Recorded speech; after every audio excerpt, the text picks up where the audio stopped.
नमो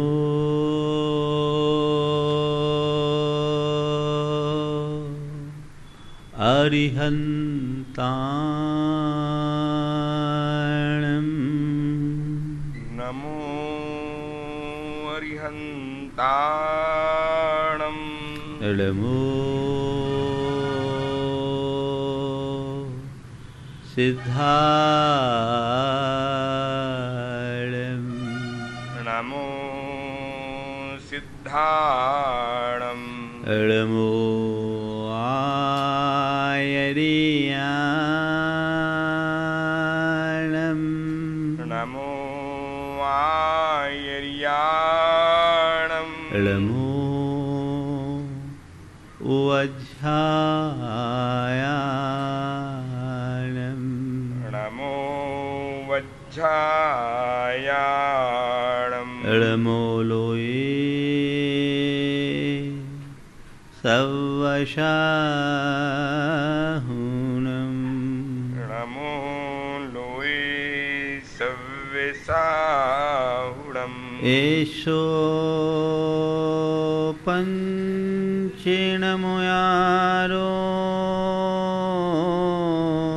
येषु पञ्चणमो यारो सवपावपणाशनो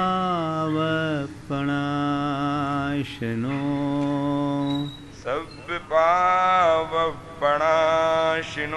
मङ्गलाळं च सव्येसिं मङ्गलाणं च सव्येसिं पढमं होयि मङ्गलम् परमं होयि मङ्गलम्।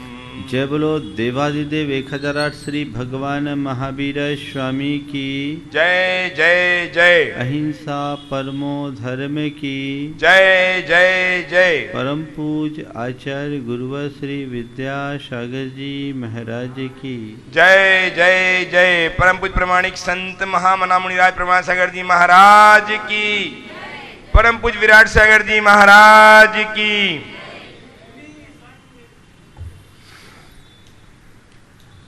बड़वानी के लोग बड़े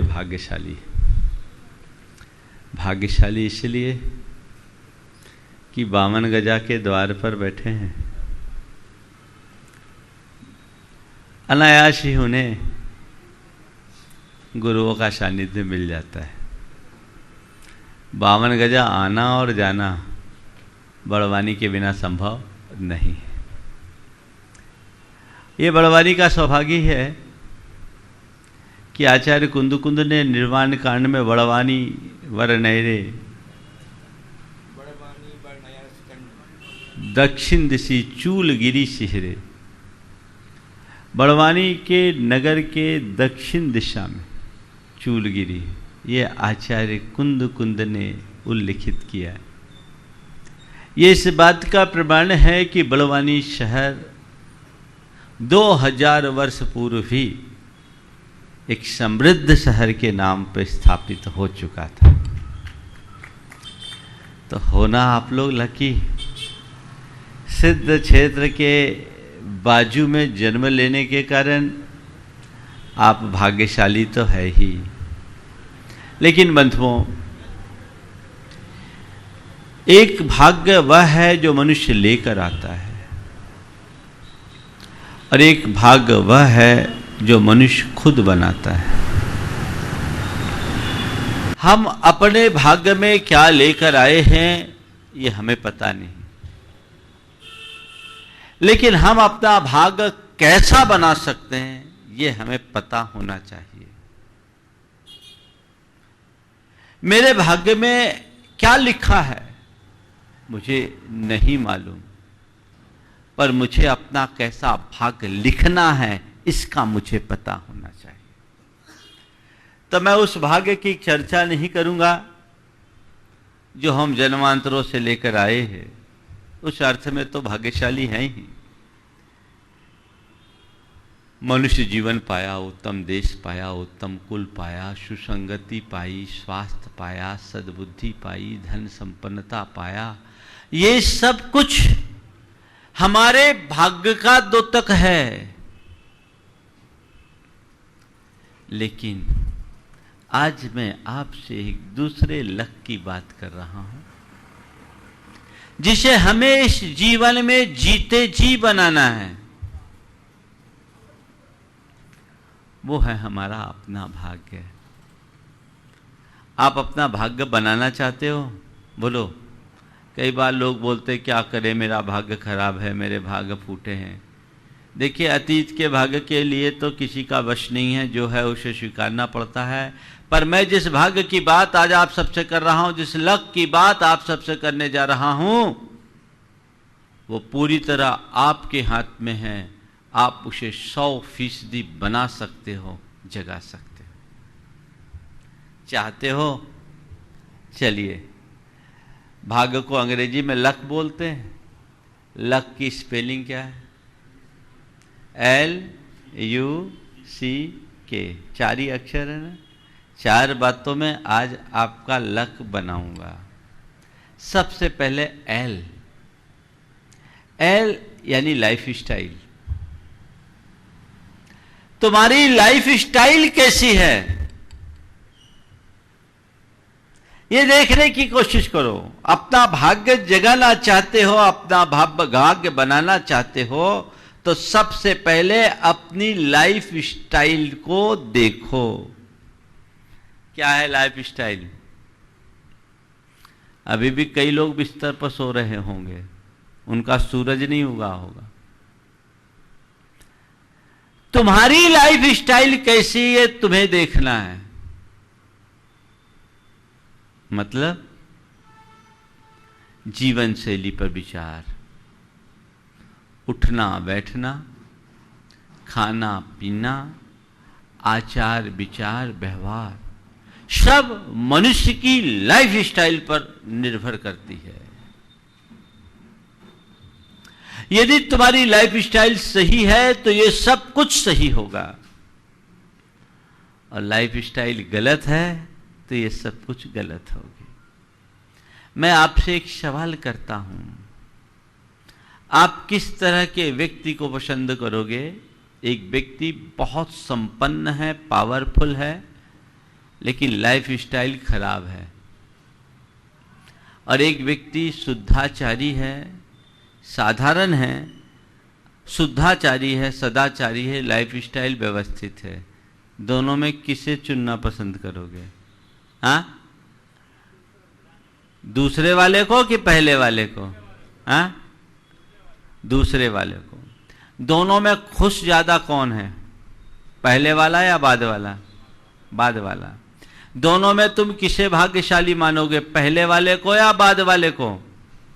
हाँ, थोड़ा जोर से बोलो। बाद वाले को। मतलब ये तो जाहिर हो गया कि सच में जिसकी लाइफ स्टाइल अच्छी है उसका भाग्य ऊंचा है। जाहिर हो गया ना? हाँ, तुम्हारी तैयारी कैसी है? पावर पाने की, पैसा पाने की, प्रोग्रेस करने की, प्रभाव बनाने की, या अपने जीवन को प्रोग्रेसिव बनाने की, अपने जीवन को भीतर से स्ट्रांग करने की, अपने जीवन को व्यवहार में संतुलित बनाने की, अपने आचार विचार में निर्मलता और पवित्रता बनाए रखने की? कौन सी तैयारी है? मनुष्य के जीवन की एक बहुत बड़ी विडंबना है, बातें ऊंचे आदर्शों की करता है और काम खोटे करता है। नाम राम का लेते हैं और रावण का काम करते हैं। कैसे होगा कल्याण? जब दिशा ही उल्टी है तो परिणाम 100% उल्टा ही होगा, इसमें कोई संशय नहीं। अपने भाग्य को चमकाना चाहते हो तो सबसे पहले अपनी लाइफ स्टाइल को ठीक करना शुरू करो। एक अच्छी लाइफ स्टाइल का स्वरूप मैं आपको बताता हूं। सूरज उगने से पहले बिस्तर से उठ जाना, यहां से अपनी दिनचर्या की शुरुआत करो। सूर्योदय से पूर्व बिस्तर को छोड़ो। कायदे से तो ब्रह्म मुहूर्त में उठना चाहिए। उस समय प्रकृति में अपार ऊर्जा होती है। सेरोटोनिन नाम का एक रसायन ज्यादा स्रवित होता है जो हमें ऊर्जास्वित बनाता है, ताजगी देता है, स्फूर्ति देता है। यदि आप सुबह सुबह जल्दी उठने के आदी और अभ्यासी बने तो अनेक प्रकार के मनोकायिक बीमारियों से सहज रूप से बच सकते हैं। सूरज उगने से पहले बिस्तर छोड़ो। आंख खोलते ही अपने हृदय को प्रसन्नता से भरो। प्रभु परमात्मा, प्रकृति और माँ बाप को धन्यवाद दो, उनके प्रति कृतज्ञता प्रकट करते हुए कहो कि आज उनकी कृपा से मुझे एक नया दिन मिला। अपने आप को धन्यभाग महसूस करो कि आज मैं कितना सौभाग्यशाली हूं कि मुझे जीवन का एक नया दिन देखने को मिला है। और मन ही मन आज के दिन को एक अच्छा दिन बनाने का संकल्प लो कि मैं आज के दिन को उत्सव की तरह जीऊंगा, आज के दिन को अच्छा दिन बनाऊंगा, हर पल संयत और सकारात्मक बनकर अपने जीवनचर्या को आगे बढ़ाऊंगा। यहां से शुरुआत कीजिए। कुछ समय अपने तन और मन को दुरुस्त करने के लिए दीजिए। योग प्राणायाम कीजिए, आसन कीजिए, ध्यान कीजिए, थोड़ी देर के लिए भावना योग कीजिए। वो आधा घंटे का समय अपने आप के लिए दीजिए, बाकी 23.5 घंटे अपने आप को ऊर्जा से लवरेज कर लीजिए। ये बहुत जरूरी है। इसके बाद समयानुरूप आप जितना बन सके भजन पूजन कीजिए। नियमित दिनचर्या रखिए। खान पान पर संयम रखिए। चाहे जब चाहे जैसा चाहे जो मत खाइए। प्रकृति से निकटता बना करके रखिए। अपने आचरण में, अपनी चर्या में सादगी और सदाचार को महत्व दीजिए। सरलता को अपनाने की कोशिश कीजिए। तड़क भड़क से अपने आप को दूर रखिए तो आपकी लाइफ स्टाइल ठीक रहेगी। जो मनुष्य व्यसन बुराइयों में लिप्त है, जिसका आचार विचार अव्यवस्थित है, वो व्यक्ति अपने जीवन को आगे नहीं बढ़ा सकता। उसकी लाइफ स्टाइल ठीक नहीं होगी, वो अस्त व्यस्त होगा, और जो अस्त व्यस्त होगा वो त्रस्त होगा। जीवन उसका पस्त हो जाएगा। नहीं, हमें अपने आप को अव्यवस्थित नहीं रखना है, व्यवस्थित तरीके से जीने का प्रयास करना है, जिससे हम अपने जीवन के सार को प्राप्त करने में समर्थ हो सके। तो जो हमारी दिनचर्या होनी चाहिए वैसी बनाइए। ये आपके भाग्य को ऊंचा उठाएगा। मतलब अगर आपकी दिनचर्या अच्छी होगी तो आप स्वस्थ तन, मस्त मन और पवित्र हृदय या आत्मा के धनी बनोगे, और यही व्यक्ति संसार में सुखी माना जाता है। जिसका तन स्वस्थ हो, मन मस्त हो और चेतना शुद्ध हो, वही सच्चे अर्थों में सुखी है, या यूं कहें वही सच्चे अर्थों में भाग्यशाली है। करोड़ों की संपत्ति तुम्हारे पास हो और तुम्हारा शरीर अस्वस्थ हो तो किस अर्थ का? करोड़ों की संपत्ति तुम्हारे पास हो पर दिमाग में टेंशन हो तो संपत्ति का क्या अर्थ है? बेशुमार संपत्ति के मालिक हो लेकिन तुम्हारी चेतना विकृत हो, मन विकारों से भरा हो, तो उन सब का क्या अर्थ है? ये सब तब सुधरेंगे जब तुम अपनी लाइफ स्टाइल को ठीक करोगे। तो अपने भाग्य को जगाना चाहते हो, अपने भाग्य को चमकाना चाहते हो, या यूं कहूं अपने भाग्य को बनाना चाहते हो, तो सबसे पहला संकल्प करो अपनी लाइफ स्टाइल को ठीक करने की। मेरी दिनचर्या में जो भी कमी है, मेरी जीवन शैली में जो भी गड़बड़ियां हैं, उसे मुझे ठीक करना है। व्यसन बुराइयों से मुक्त होकर नियमित दिनचर्या रखनी है, युक्ताहार विहारी बनना है, ताकि मैं व्यवस्थित जीवन जी सकूं। यदि तुम्हारे अंदर अध्यात्म की प्रतिष्ठा होगी तो ये बातें सहज घटित होने लगेगी। मुझे चारों बातें करनी है, तय समय में करनी है। लाइफ स्टाइल को सुधारिए।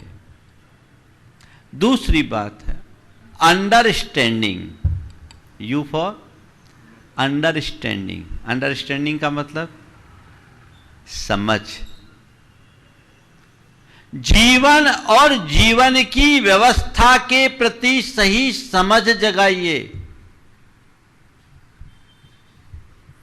जीवन और जीवन व्यवस्था के प्रति सही समझ जगाइए। आपको आपके जीवन की कितनी समझ, जीवन की व्यवस्था की कितनी समझ, बोलो है कितनी समझ? क्या समझते हो जीवन के बारे में? किसको मानते हो जीवन? बोलो। अच्छा यही बोल दो क्यों जी रहे हो? हाँ, ये भी नहीं पता। एक बार मैंने पूछा भैया क्यों जी रहे हो, तो एक ने कहा इसलिए कि अभी मरे नहीं है। क्यों जी रहे हो? कहा अभी मरे नहीं है। वो आदमी जिंदा भी मरा ही है। जी रहे हो, जिए जा रहे हो, तुम्हें यही पता नहीं कि हम क्यों जी रहे हैं।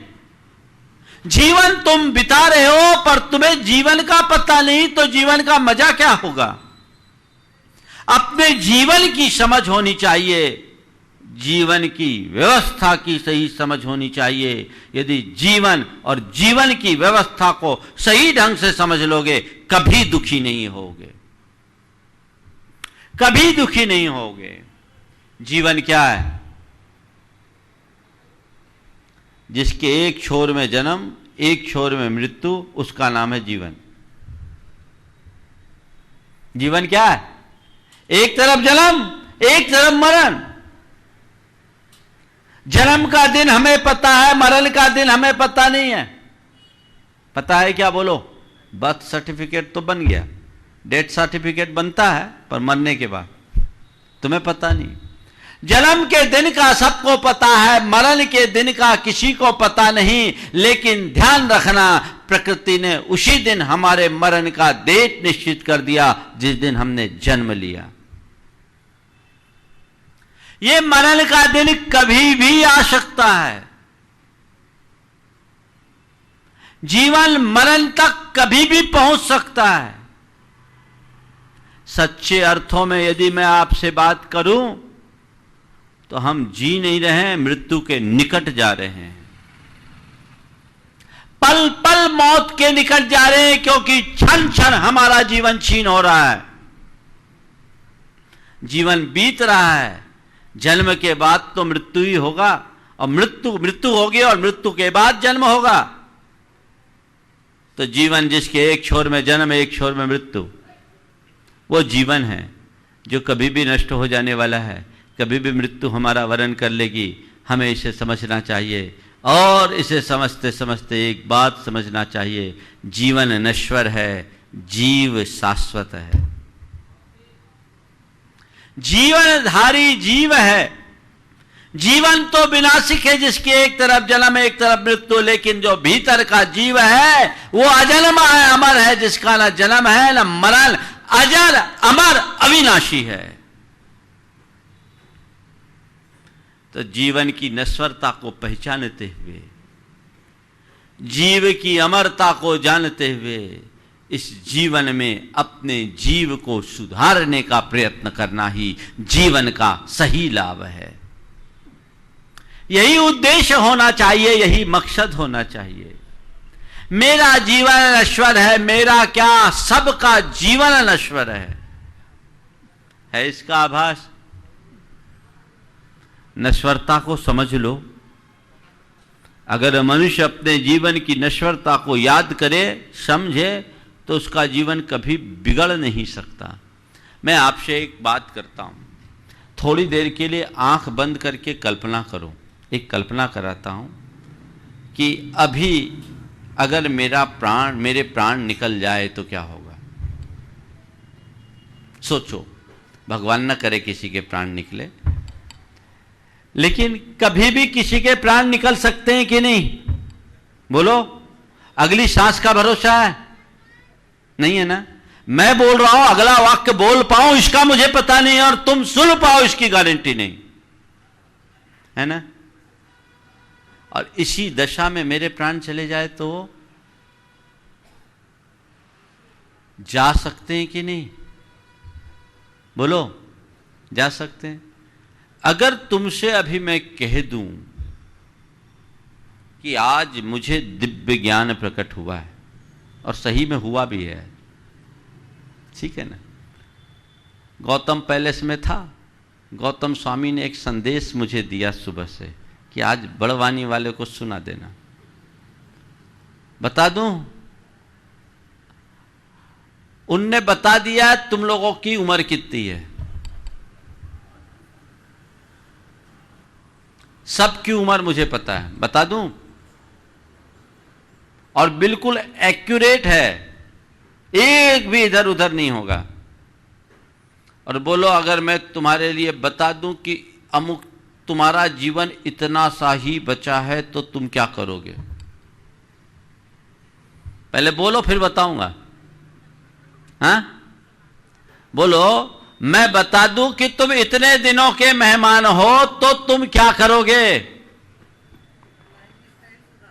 हाँ, सुधारोगे ना?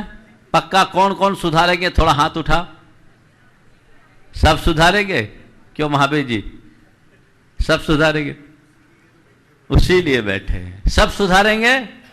सुधार लेना, तुम्हारा भाग्य सुधर जाएगा, जीवन सुधर जाएगा। बता दूं, जितने बैठे हैं सबकी उम्र केवल 7 दिन की। कितने दिन की है? कितने दिन की है? बस, उससे ज्यादा उम्र है ही नहीं। 7 दिन है, 7 दिन। 8वां दिन नहीं आएगा तुम लोगों का। लिख के रख लो, सब 7 दिन में मरोगे। महाराज कैसा अभिशाप दे रहे हैं? अभिशाप नहीं दे रहा हूं, सत्य बता रहा हूं। बोलो, बता दूं, जब भी मरोगे। आज कौन सा दिन है? कौन सा दिन है? मंगलवार है। मंगलवार है ना, तो जब भी मरोगे तो मंगलवार से सोमवार के बीच ही तो मरोगे। कितने दिन है? हिसाब लगा लो। सप्ताह के दिन कितने हैं? तो जब भी मरोगे, तो अगर हम सोमवार से सप्ताह की शुरुआत मानते तो सोमवार से रविवार तक तो मरोगे। बोलो, हाँ, हो गया ना। तो तुम्हारी उम्र मैंने बता दी, अब सुधारो अपने आप को। अभी तो कहे तो लाइफ स्टाइल सुधारेंगे देवेंद्र, बोल, है ना। सुधारो, अपने आप को बदलो। 7 दिन की उम्र है। जीवन का एक बहुत बड़ा सत्य है जिसे मनुष्य झुठला देता है। सोमवार को मां के पेट में आए, मंगलवार को पैदा हुए, बुधवार को पले, गुरुवार को पढ़े, शुक्रवार को शादी हुई, शनिवार को बूढ़े हुए, रविवार को मर गए। कहानी खत्म। और क्या है? बोलो, 7 दिन की तो उम्र है।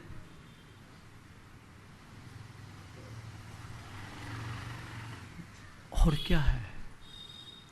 बचपन तेरा, सूर्य सुबह का, और दोपहर समझ जवानी, सांझ पढ़े तो आया बुढ़ापा, रात को समझो खत्म कहानी। यही तो है, कहानी खत्म। कभी भी खत्म हो सकती है इसकी समझ? मनुष्य इसी सत्य को झुटलाने में अपनी शक्ति खपाता है। काश ये समझ हो तो उसे समझाने की जरूरत ही नहीं, उसकी दिशा बदल जाएगी। अंदर तो भय होना चाहिए, मेरे पास बहुत थोड़ा समय है, जो मुझे करना है सो कर लूं। और ये विडंबना है कि लोग इसे समझने की कोशिश नहीं करते। यक्ष ने युधिष्ठिर से पूछा था किम आश्चर्यम, आश्चर्य क्या है? युधिष्ठिर के अलावा चारों पांडव नहीं बोल पाए। अर्जुन नहीं बता पाए, भीम नहीं बता पाए, नकुल नहीं बता पाए, सहदेव नहीं बता पाए। युधिष्ठिर से पूछा किम आश्चर्यम, आश्चर्य क्या है? तो उन्होंने जवाब दिया अहन्य भूतानि गच्छन्ति यम मंदिरम शेषा जीवित मिच्छन्ति किम आश्चर्य मतः परम। अरे रोज रोज रोज रोज सैकड़ों लोग यम मंदिर में जाते हैं, बाकी लोग जिंदा रहना चाहते हैं, इससे बड़ा आश्चर्य और क्या है? कब मौत के मुंह में समाओगे पता है? तुम लोगों की दशा कैसी बताऊं? 1985 में हम लोग नैनागिरी में थे। दोपहर के समय में तालाब में एक मंदिर है, उस मंदिर में ही सामायिक कर रहे थे, चारों तरफ धूप में बैठकर, सर्दी का समय था। अब मैंने अचानक देखा सामायिक के बाद एक सांप एक मेढक को निगल रहा था।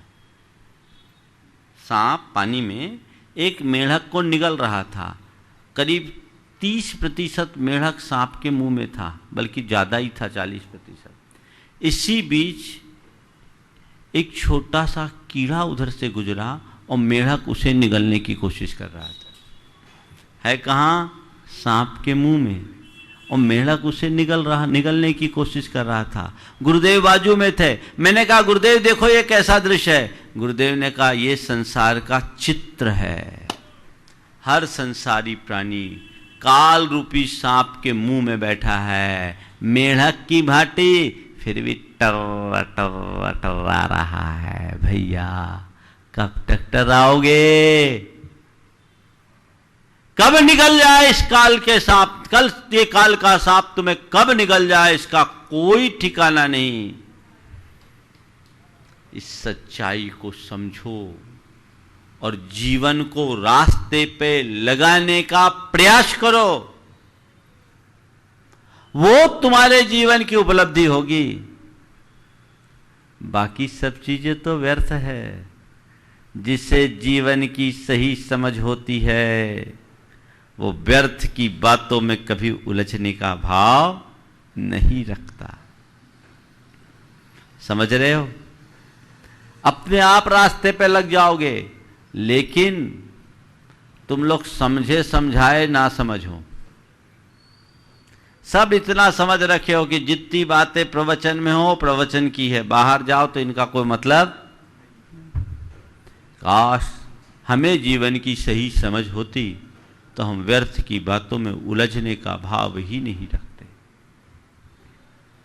जीवन की व्यवस्था की सही समझ, जीवन की व्यवस्था की सही समझ मतलब जीवन की समझ तो हो गई। अब जीवन की व्यवस्था, बोलो तुम्हारे पास जो कुछ भी है वो तुम्हारे हाथ में है? हाँ, छोड़ के तो जाना है। जब तक है वो किसके हाथ में है? कौन है मालिक? तुम हो? तुम्हारा नियंत्रण है उस पर? सोच के बोलना, अभी फंस जाओगे। क्या है जिस पर तुम्हारा नियंत्रण है? तुम्हारे शरीर पर तुम्हारा नियंत्रण है, तुम्हारे स्वास्थ्य पर तुम्हारा नियंत्रण है, तुम्हारी बुद्धि पर तुम्हारा नियंत्रण है, तुम्हारे पैसों पर तुम्हारा नियंत्रण है, तुम्हारी संपत्ति पर तुम्हारा नियंत्रण है, तुम्हारे परिवार पर तुम्हारा नियंत्रण है। किसी पर भी तुम्हारा नियंत्रण नहीं है।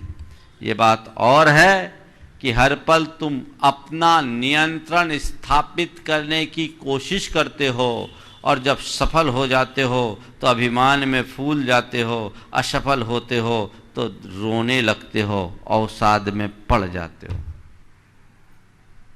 पर हकीकत में तुम्हारे हाथ में कुछ भी नहीं है। सब किसके हाथ में है? विधि के हाथ में है। संसार के सारे संयोग किसके हाथ में है? विधि के हाथ में है। विधि का विधान जैसा चल जाए सो चल जाए। सब कुछ विधि के हाथ में है, तुम्हारे हाथ में नहीं। कब कर्म कैसा पलटा खा जाए तुम्हारे हाथ में नहीं है। इस पर विश्वास? सुख दुख, जीवन मरण, संयोग वियोग, हानि लाभ, जय पराजय, सब विधि के हाथ। तुम्हारे हाथ में है? नहीं है ना।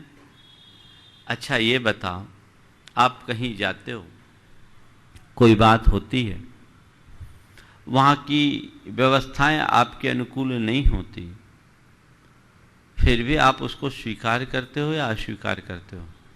हाँ, स्वीकार करते हो ना। हमारे पास आप लोग कभी आते हो, बैठने के लिए चटाई भी नहीं होती, जमीन पर बैठ जाते हो, बुरा लगता, अच्छा लगता है? हाँ, अच्छा लगता है ना, अच्छा लगता है। लेकिन यही बात आप किसी मित्र के घर जाओ और जमीन पर बैठने की बात आए तो बोलो, अच्छा लगेगा, बुरा लगेगा? बुरा लगेगा ना। बैठना पसंद भी नहीं करोगे, नहीं करोगे। महाराज जमीन की बात तो छोड़िए, खुद थोड़े अच्छे चेयर पर बैठे और मुझे साधारण कुर्सी पकड़ाएगा तो भी मेरा दिमाग खराब हो जाएगा। होगा? होगा।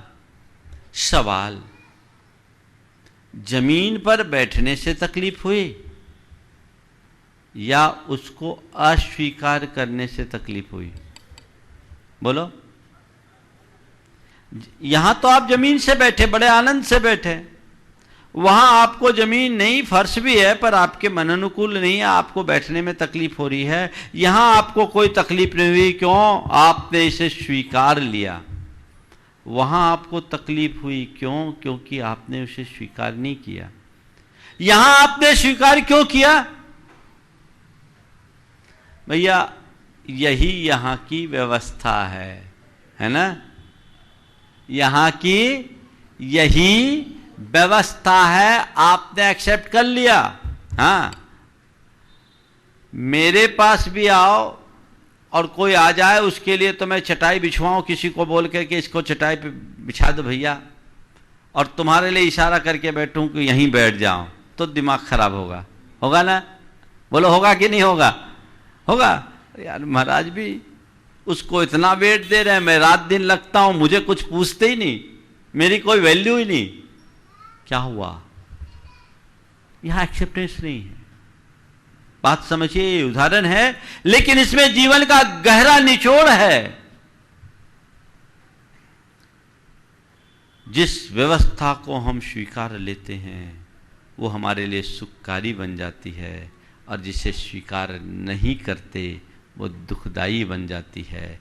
बस जीवन में जो घटे उसे स्वीकार करो, क्योंकि ये मेरे अधीन नहीं है, यही यहां की व्यवस्था है। क्या है? यही यहां की व्यवस्था है। सुख आया है, व्यवस्था है। दुख आया, व्यवस्था है। अनुकूल है, व्यवस्था है। प्रतिकूल है, व्यवस्था है। संयोग है, व्यवस्था है। वियोग है, व्यवस्था है। जय है, व्यवस्था है। पराजय है, व्यवस्था है। लाभ है, व्यवस्था है। हानि है, व्यवस्था है। अच्छा है, व्यवस्था है। बुरा है, व्यवस्था है। सुंदर है, व्यवस्था है। असुंदर है, व्यवस्था है। सब क्या है? व्यवस्था है। और इस व्यवस्था को समझ लोगे तो तुम्हारी अवस्था कभी नहीं बिगड़ेगी। बिगड़ेगी? इतना ही तो समझना है। ये व्यवस्था है। जीवन की व्यवस्था को समझने की कोशिश कीजिए। अगर आपने जीवन की व्यवस्था को ठीक रीति से समझ लिया जीवन धन्य हो गया, उसमें कुछ भी फर्क नहीं पड़ेगा। तो मेरे लिए जो मिले भैया चलो, यही कर्म का परिणाम है, यही कर्म का खेल है, आने दो। तुम उसे एक्सेप्ट करने में समर्थ हो जाओगे और दो प्रसंगों को इग्नोर करने की ताकत पा जाओगे, पल में शांति आ जाएगी। बोलो, जो व्यक्ति हर पल शांति से जीता उससे बड़ा भाग्यशाली इस दुनिया में कोई है? बोलो, है? तो अंडरस्टैंडिंग क्लियर करो, तुम्हारा भाग्य बन जाएगा। आगे चलूं? तीसरी बात, सी, कैरेक्टर। क्या? कैरेक्टर। अपने आचरण की पवित्रता को बनाए रखिए, अपने चरित्र को कहीं से लांछित मत होने दीजिए। चरित्र का बल ही सबसे बड़ा बल है। एक जमाना था जब कहा जाता था wealth is lost, nothing is lost, health is lost, something is lost, character is lost, everything is lost. अब उल्टा हो गया, मनुष्य ने अपने चरित्र बल को खोना शुरू कर दिया, क्योंकि उसकी सांस्कृतिक निष्ठा चरमरा गई। भोगवादी चिंतन उस पर इस कदर हावी हो गया कि संस्कार और चरित्र की बातें ही उसके लिए बेमानी हो गए। नतीजा, ऊपर से टिप टाप दिखने वाला मनुष्य भीतर से खोखला दिखता है, वो अंदर से खोखला हो गया है। संत कहते हैं अपने आप को अंदर से मजबूत बनाओ, वो तुम्हारे चरित्र के बल से ही होगा। आज के मनुष्यों की स्थिति तो वैसी दिखती है जैसे कोई लाठी हो, बड़ी रंगी पुती दिख रही है, आकर्षक, लेकिन अंदर से खोखली पड़ी है।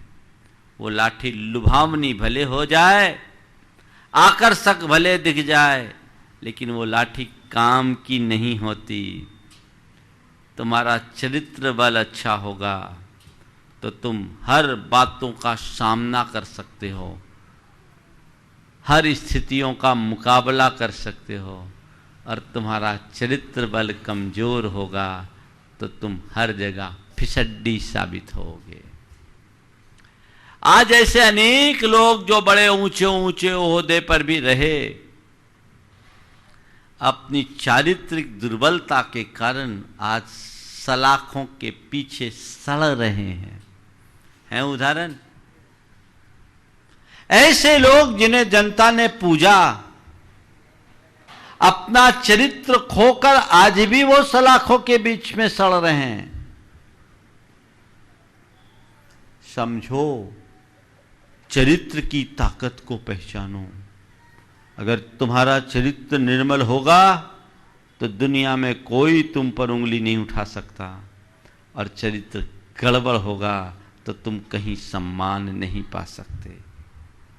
आज नहीं कल पोल खुलेगी, वास्तविकता प्रकट होगी, तुम्हारा जीवन तहस नहस हो जाएगा। इसलिए हमारे अंदर हमारा चरित्र बल मजबूत बना रहना चाहिए। और चौथी बात कि काइंडनेस, हृदय दया से द्रवीभूत रहना चाहिए। ये हमारे धर्म का मूल है। कुरल काव्य में लिखा है, जैसे सूखी धरती पर अंकुर नहीं फूटते, वैसे जिस मनुष्य का हृदय दया से आर्द्र नहीं, उसमें धर्म के अंकुर नहीं फूटते। अपने जीवन को ऊंचा बढ़ाना चाहते हो, ऊंचा उठाना चाहते हो, तो दया परिणाम अपने हृदय में रखो। दीन दुखी जीवों पर मेरे ओर से करुणा स्रोत बहे की बात हम करते हैं, पर अपने अंतर मन से पूछो सो दया और संवेदनशीलता की मेरी स्थिति क्या है, मैं कहां हूं। आज दया का स्थान दिनों दिन क्रूरता ने ले रखा है, उससे बचना चाहिए। दया की बात 2-3 दिन पहले मैंने की। आज ही सुबह मेरे पास संदेश आया, देवोदय महासंघ के कार्यकर्ता, अध्यक्ष, महामंत्री और कोषाध्यक्ष भारत बांग्लादेश की सीमा में गए, वहाँ की ग्राउंड रिपोर्ट दिए। आज वे लोग अगरतला भी जा रहे, त्रिपुरा में। वहाँ की ग्राउंड रिपोर्ट दिए, एक बड़ी दयनीय, हजारों की संख्या में गाय वहाँ है, जिससे बीएसएफ के जवान पकड़ पकड़ करके रख रहे हैं। उनको संरक्षण देने के लिए शेड तक नहीं है। और उन्होंने बताया कि महाराज वहाँ ऐसे ऐसे कार्यकर्ता काम कर रहे, युवा कार्यकर्ता, जान पर खेलकर, जिसे देखकर लगता है कि इनके आगे तो हम लोग कुछ भी नहीं है। एक लड़की है कविता जैन, बेंगलोर से अपनी जॉब छोड़ करके वहाँ आई और गायों के गोबर तक को अपने हाथों से साफ कर रहे हैं। ये है दया का भाव। और भी बहुत सारे लोग हैं, पूरा डिटेल मेरे पास अभी आया नहीं है, लेकिन ये दया का भाव, तुम तो कुछ चंद रुपये दे करके अपने आप को संतुष्ट कर लेते हो। महीनों से वहां पड़े बीएसएफ के जवानों के साथ तालमेल करके उनको वहां से हटा करके कटने से बचाना है। ये दया का भाव किसके अंदर होता है? आजकल तो लोग अपने माँ बाप के प्रति भी थोड़ी संवेदना नहीं रखते, तो अन्य प्राणियों के प्रति क्या रखेंगे? हमें सोचना चाहिए। अपने भाग्य को चमकाना चाहते हो, अपने भाग्य को जगाना चाहते हो, तो इसकी हमें पूरी इसका हमें ध्यान रखना चाहिए। दया का भाव मन में जगेगा तो परिणाम बहुत अच्छा आएगा। अपने हृदय में ऐसी ही दया की भावना बनाएं। दीन दुखी जीवों पर मेरे ओर से करुणा स्रोत बहे की उक्ति को अपने हृदय में चरितार्थ करते रहेंगे तो परिणाम बहुत अच्छा आएगा। वे लोग वहाँ जा कर के वहाँ की स्थिति का पूरा पता लगाए, जो आवश्यक सहयोग उन्हें देना था सब दे रहे हैं और योजनाएं बना रहे हैं। मेरे ख्याल से 2-3 दिन में वो लौट कर आएंगे तो इस मंच से उस बात को आएंगे। लेकिन अभी उनने आवश्यकता बताई कि उस क्षेत्र में देवोदय महासंघ की एक गौशाला की बहुत बड़ी ज़रूरत है, जिसकी तैयारी में वो लोग जुट गए हैं, जिसमें 10,000 गाय एक जगह संरक्षण पा सके। ये प्रयास चल रहा है, जो भी होगी योजना बनेगी। आप लोगों को भी ऐसे कार्यों में बढ़ चढ़ करके हिस्सा देना चाहिए। जो अभयदान देता है उसकी मृत्यु टलती है, और शास्त्रों में लिखा है जो अभयदान नहीं करता उसकी सारी पारलौकिकी क्रियाएं व्यर्थ है। तो हमें अपने जीवन में इन सब बातों को आत्मसात करके अपने आप को आगे बढ़ाना चाहिए। तो लक की बात मैंने आपसे की, ज़्यादा विस्तार नहीं करूँगा। LUCK लाइफ स्टाइल को ठीक कीजिए, अंडरस्टैंडिंग ठीक रखिए, अपने कैरेक्टर पर ध्यान रखिए और काइंडनेस अपने भीतर लाइए। जीवन ऊंचा उठेगा, आप इतनी ऊंचाई को छुएंगे, शाश्वत ऊंचाई को छुएंगे जो कभी आपको नीचे नहीं आने देंगे। ये प्रयास आप सबको करना चाहिए बंधुओं। बस 2 दिन का योग आप लोगों को मिल गया, गाड़ी थोड़ी बिफोर आ गई, ये भी इन लोगों का भाग्य है। 4 तारीख को प्रातःकाल हम लोग 52 गजा के दर्शन के लिए यहाँ से चलेंगे। तब तक का लाभ बड़वानी वाले को मिल रहा है, ये सौभाग्य लीजिए, आनंद लीजिए। और मैं तो ये मानता हूँ 52 गजा और बड़वानी एक ही है, और बड़वानी वालों की सहभागिता 52 गजा में ज़्यादा होती है, इसलिए तुम्हारा हक भी बनता है, इसमें कोई बात नहीं है। और शायद यही लाभ आप सबको मिल रहा है। बस इतना कहूँगा कि 52 गजा को बड़वानी ही समझना चाहिए, इसलिए जो लाभ यहाँ ले रहे हैं उससे ज़्यादा लाभ वहाँ जाकर आपने पहले भी लिया है और आगे भी लेना है। ऐसा मनोभाव आप सबको जगा कर रखना है। आगामी 7 तारीख को परम पूज्य गुरुदेव का 52वां मुनि दीक्षा दिवस है, रविवार। 1968 से 51 वर्ष पूरे हो जाएंगे, वे 52वें वर्ष में प्रवेश करेंगे। वो अनुष्ठान भी, वह उत्सव भी 52 गजा में गुरुदेव का 52वां दीक्षा दिवस हम सब मनाएंगे। आनंद और उत्सव के साथ मनाएंगे, हम सबकी उसमें सहभागिता होगी। मंगल भावना के साथ मैं विराम लूँगा, आप सब मेरे साथ दोहराएंगे। मंगल मंगल होए जगत में सब मंगलमय होए। मंगल मंगल होए जगत में सब मंगलमय हो। इस धरती के हर प्राणी का मन मंगलमय हो। इस धरती के हर प्राणी का मन मंगलमय हो। कहीं क्लेश कालेश रहे ना दुख कहीं भी हो। कहीं क्लेश कालेश रहे ना दुख कहीं भी हो। मन में चिंता भय न सतावे रोग शोक नहीं हो। मन में चिंता भय न सतावे रोग शोक नहीं हो। नहीं बैर अभिमान हो मन में क्षोभ कभी नहीं हो। नहीं बैर अभिमान हो मन में क्षोभ कभी नहीं हो। मैत्री प्रेम का भाव रहे नित मन मंगलमय हो। मैत्री प्रेम का भाव रहे नित मन मंगलमय हो। मंगल मंगल होए जगत में सब मंगलमय हो। मंगल मंगल हो ये जगत में सब मंगलमय हो। इस धरती के हर प्राणी का मन मंगलमय हो। इस धरती के हर प्राणी का मन मंगलमय हो। मन का सब संताप मिटे अरु अंतर उज्ज्वल हो। मन का सब संताप मिटे अरु अंतर उज्ज्वल हो। राग देश और मोह मिट जाए आत्म निर्मल हो।